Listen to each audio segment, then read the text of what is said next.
Welcome everyone. The topic for the day is Emotional Quotient Competency Framework (EQCF). That is what we will be talking around it in this presentation.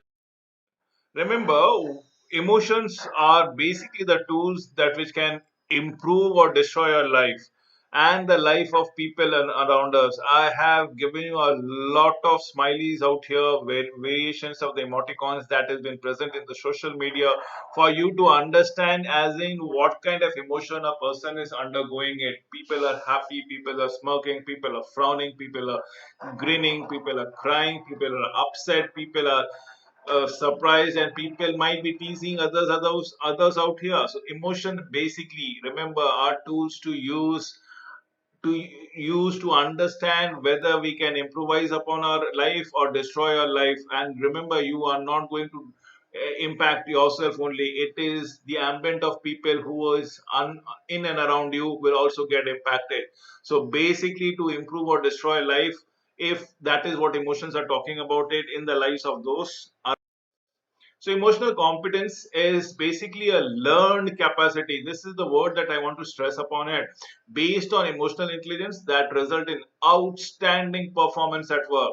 For superior performance in jobs of all kind, emotional competence matter twice as much as IQ plus technical skills. So what we are talking about is EQ is equal to IQ plus TS.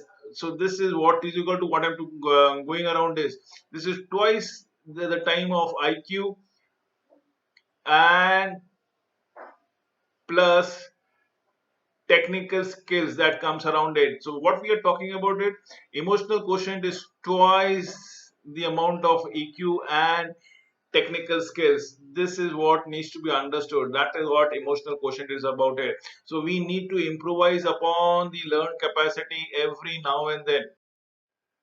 So let us understand the framework. The framework is very simple as far as EI is concerned. Remember, the EI is basically self awareness, which leads to social awareness, also leads to self management. Remember, this is you as an individual are a part of a society, and also at the time being, you are intra-group organization. You have to manage yourself. Based upon it, only when you can have and wow factors as far as the relationship is concerned. So it is all about your actions and awareness. It is all about your personal competence and social competence. That is what the quadrant will be showing out in this particular slide. So self awareness is the origin of everything, actually telling it to know how to manage yourself and how to relate it to the society is what will define as to your overall success parameters as for relationship. Personal competence, the competence that determine how well we manage ourselves. People who are not successful are for the primary reason that they are not able to perform or manage themselves, control their emotions within the parameters that is defined in the society.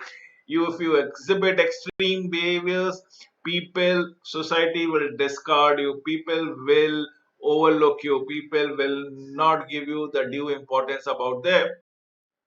Let us understand the quadrants one by one. This is the quadrant that we will be talking about it every now and then. Please keep a focus on this quadrant. First was self-awareness. It's an emotional awareness that we talk about it.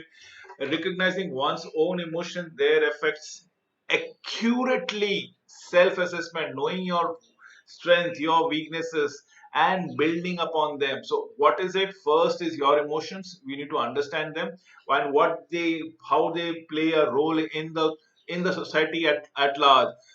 Then probably assess your strength and weaknesses. Based upon your strength and weaknesses will only build upon your self confidence, because if you are being successful, if you think you can do the work at one go, you are will be repeating that confidence in yourself time and again. So that is what we are looking out here.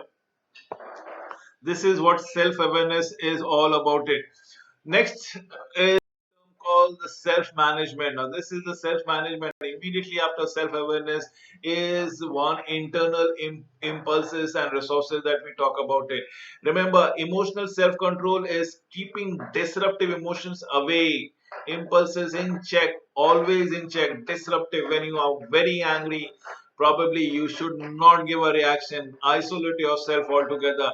Should be transparent enough in terms of maintaining integrity. People should be able to read your thoughts, your minds, and then they will start value you. Act God congruently to your values altogether. Adaptability is one of those things that needs to be ascertained every now and then.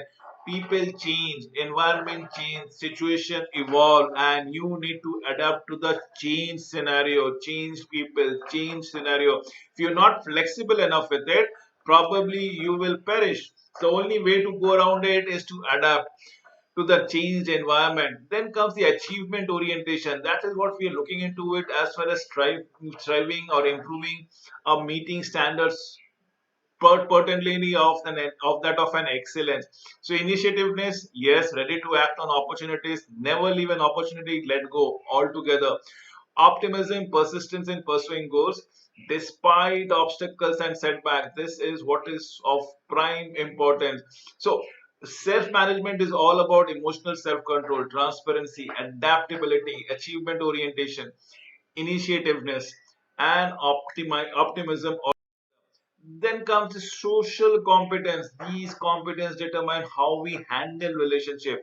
It is how we interact with the society altogether. As an individual, we are speaking to so many number of people at times. In fact, when we speak, we assume a particular role at altogether. Sometimes we are subordinate to some of the people. We are the bosses.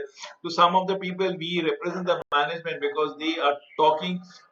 They seem to be speaking to the organization when they speak to you. So, as an individual, you changes as far your roles are concerned.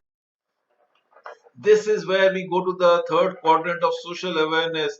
Awareness of others' feelings, other needs, other concern with empathy, with organizational awareness and the service orientation. This is what we are looking into it. If we can sense others' feelings, their perspective, their mind, and take an active interest in their concern, people will be able to relate to us with more trust and more faith. Then is the organizational awareness, reading a group's emotional current and power relationships. Next would be service orientation as far as anticipating, recognizing, and meeting the customer needs is concerned. What we are looking every now. Relationship management, definitely yes. This is the fourth quadrant and the most important quadrant, which will determine your success altogether. It is having a desirable response in other. We are enthusing desirable response in others. So that means what we are looking at it, we are developing others, sensing others' development needs, probably motivating them, probably clarifying their thoughts or removing the clutter from their mind and bolstering their abilities.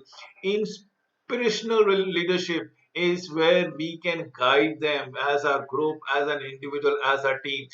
Influencing, wielding effective tactics. Remember, for not only persuasion, if you influence, if you are an influencer, you build upon a reputation, and your reputation might not be built in a day altogether. It needs proactive actions and continuous work upon it.